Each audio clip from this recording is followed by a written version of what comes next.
Bismillahirrahmanirrahim. Assalamualaikum warahmatullahi wabarakatuh. Alhamdulillahilladzi faddalana ala katsirin min ibadihil mu'minin. Wassalatu wassalamu ala syamsil mursalin wa qamarin nabiyyin wa sidrati muntahal arifin sayyidina Muhammadin wa ala alihi wa sahbihi ajma'in, amma ba'd. Ibu bapak, saya bagian segmen 1. Jadi Ustadz Subki Al-Buguri nanti nomor 2 atau Ustadzah Syifa. Sekarang Jujun Junaidi Al-Garuti dulu. Baru nanti Subki Al-Buguri. Nanti Syifa Al-Tanggerangi. Hari ini kita akan membahas tentang malu. Kenapa? Karena banyak orang yang sudah tidak tahu malu. Kadang-kadang diri kita juga tidak tahu malu. Oke, kita nanti bahas ya, meskipun durasinya sedikit. Saya cuma disuruh membahas tentang apa itu malu. Secara etimologi malu itu haya atau haya. Haya itu hujan, haya itu kehidupan. Artinya dengan hujan maka kehidupan ini akan tercerahkan, akan tumbuh. Orang yang punya rasa malu seperti orang yang tumbuh kehidupannya karena seperti air hujan yang menumbuhkan pohon-pohonan. Itu pertama. Secara etimologi. Kalau secara terminologi, malu itu adalah sifat orang yang menjaga diri dari sesuatu yang tidak baik.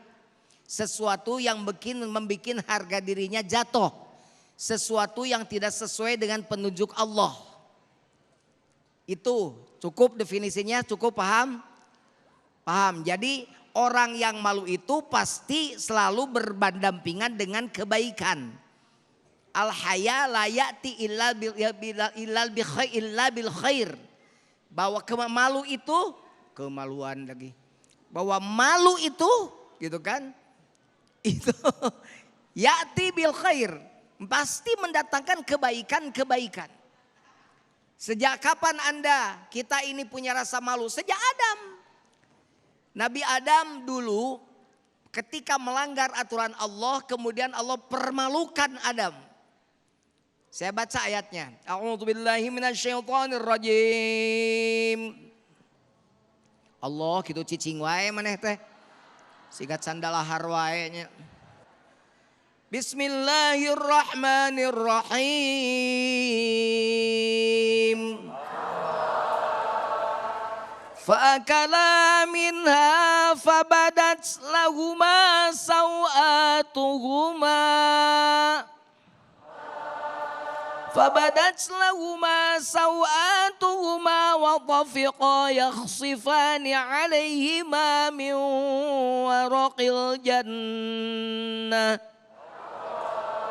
Begitu kalau di bacaan Quran ya Allah gitu. Mangkuna kawarum ma yarshabun. Jangan, atuh itu mah bukan Quran. Mangkunang kawarung mayar sabun. Makanya telinganya denger baik-baik. Mangkunang kawarung mayar sabun. Allah. Ya, ibu-ibu di Bogor ini aneh-aneh aja. Jadi waktu itu Adam itu melanggar aturan. Fa'akala minha, makan buah yang dilarang itu. Maka kemudian Allah permalukan mereka berdua. Jatuh semua pakaian mereka. Apa yang terjadi? Mereka memungut pohon-pohon, daun-daun dari ajal di jannah itu. Untuk apa? Untuk menutupi aibnya. Untuk menutupi, kemaluannya. Awas, kemaluan itu dari malu. Jadi dari sejak Nabi Adam, naluri malu itu sudah ada. Sekarang kita gimana? Nah ini alhamdulillah nih tertutup ya.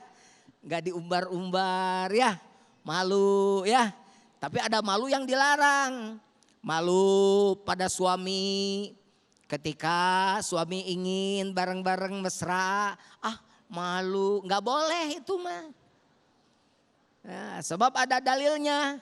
Idza da'ar rajulu mur'atuhu ila firashihi fa'abat fabata ghadban la'anat hal malaikah hatta yusbiha.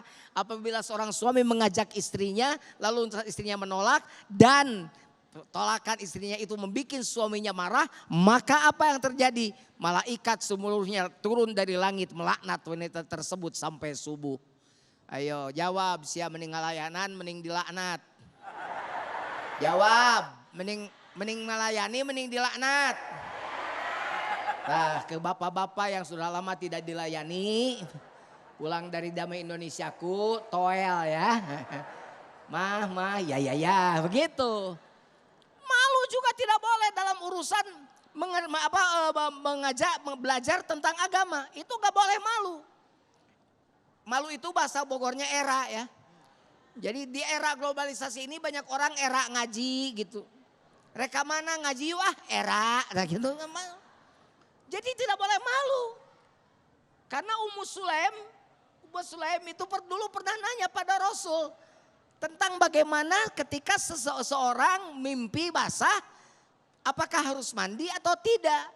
Pertanyaan itu dijawab oleh Rasul gitu kan. Kalau ada air mani maka mandi. Begitu kata Rasul. Pertanyaan Ummu Sulaim itu adalah pertanyaan yang menyatakan diri bahwa untuk belajar agama tidak boleh malu bertanya. Kamu ngadoa dia aja malu bertanya jadi salah ngadoana. Rabbana atina fid dunya hasanah wa fil akhirati hum yuqinun. Nah itu gara-gara malu bertanya. Ya, belajar. Yang ketiga malu menolak sesuatu yang batil. Nah, jadi kebatilan kita harus tolak. Kenapa? Dia dibiarkan saja, kan batil. Aduh saya malu, nggak boleh. Negara dimanapun kalau ada kebatilan tidak boleh ditolak. Tidak boleh diikuti, ditolak saja gitu ya. Ini durasinya si pendek nanti dalam pertanyaan dikembangkan ya.